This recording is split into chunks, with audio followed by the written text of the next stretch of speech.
spaces, new buildings, how can they all work with the station? And this then comes back again to this idea of knowing where you are. When you arrive at this station, where do you find yourself? And therefore we open up this station, which is built at a high level, so it gives views of the heritage and the culture of this town. So you can see the historic buildings in the town, you can see the industry, the big dock cranes that sit by the seaside in Port Talbot. And those connections mean that you understand where you are, but also allow you to see where you're going. So the idea that you can see through to new development land to the south of the station. This station is very important in linking two parts of the town that currently are not very well connected. There are also social problems in Port Talbot, and the station is one of these places where they get particularly poorly affected. And you can see it in the architecture. They're very closed spaces right now. There's blind corners. And the idea is that we open up the new station so that it uses glass much more heavily. It has welcoming entrances. It feels safe and secure, basically. It's a big part of all of our stations' designs is making sure that works. Now, something that is specifically unique to the UK, of course, is that Britain was where the railway started.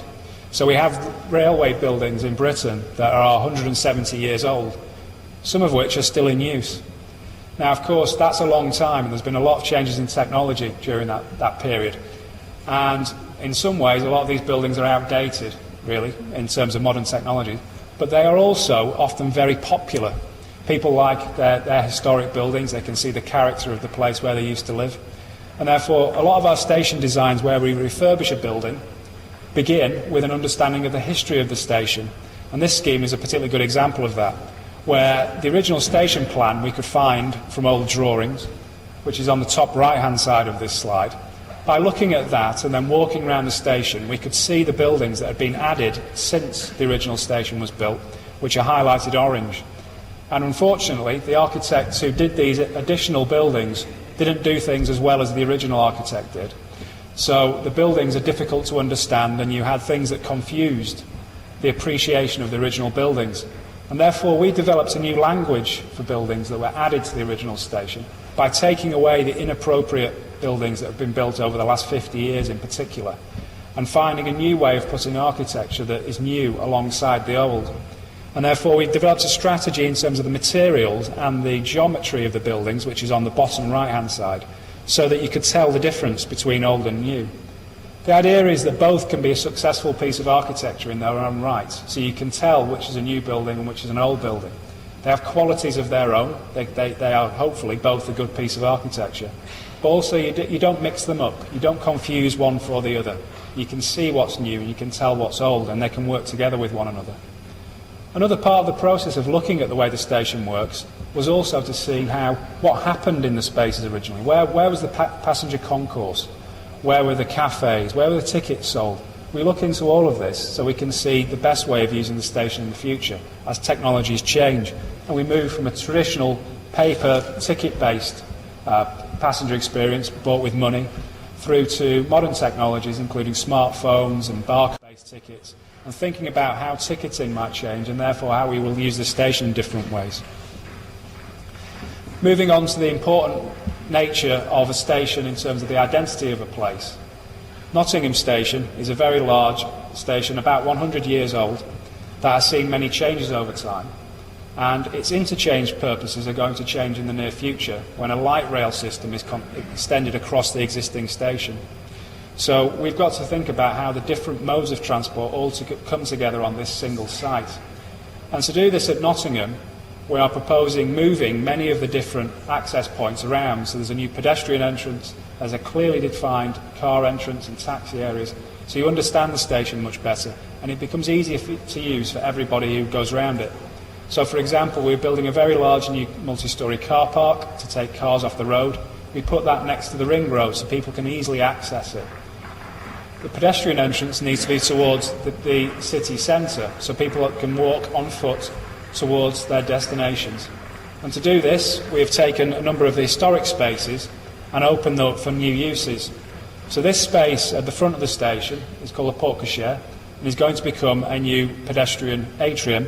So we're glazing it in, turning it into an internal space, taking it from its current use, which is actually where the cars and the taxis are located, So at present, when you walk out of this station, you're immediately confronted by exhaust fumes in cars. We're changing that to a position whereby it's a pedestrian space with cafes and retail available in it, making it a more pleasant introduction to the place. So when you arrive in Nottingham, you come into a space that feels nicer, has better quality aspirations for what you're going to see beyond there. Moving towards the end now, as I touched on before, the consultant teams on station projects are often very large and very complicated. We work with security consultants, pedestrian flow analysis, structural engineers, civil engineers, rail engineers. There's an enormous package of different people that all need to work together. And a successful station really needs all those people to pull together, because these are expensive projects and they're complicated buildings. It really needs to work fully together. And the architectural vision is very important to sell all of that ultimately to the users of the station. And sometimes the architect can unlock different kinds of solutions. Here at London Whitechapel Station, we radically changed the client's understanding of the brief by taking what was going to be a covered underground station and bringing it up above ground, bringing daylight into spaces that otherwise would have been dark.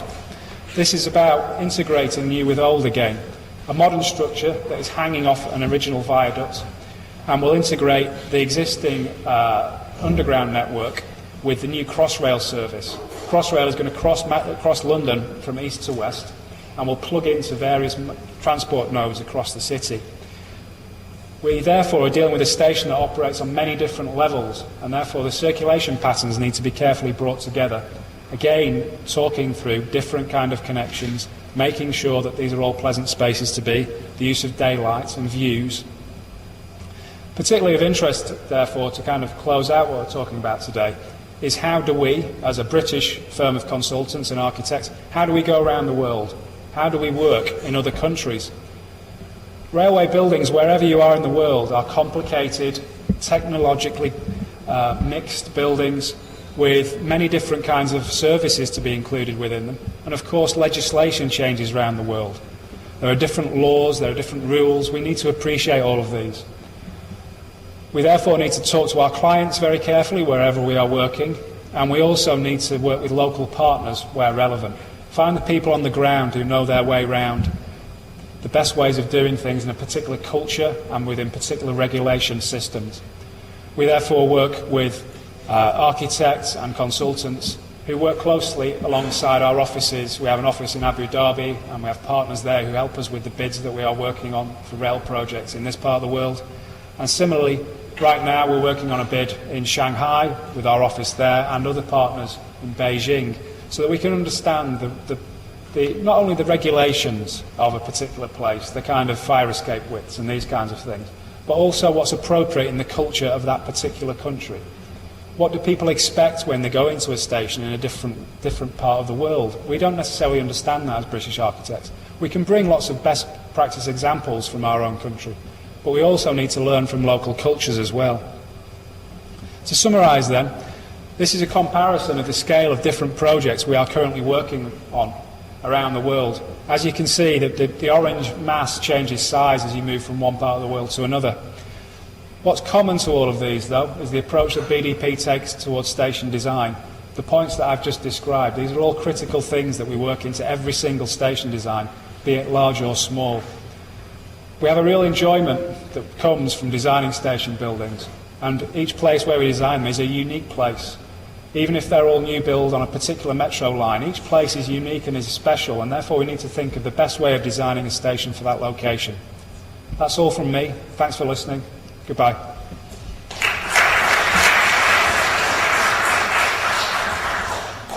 Yes, that's it. Let's give another round of applause.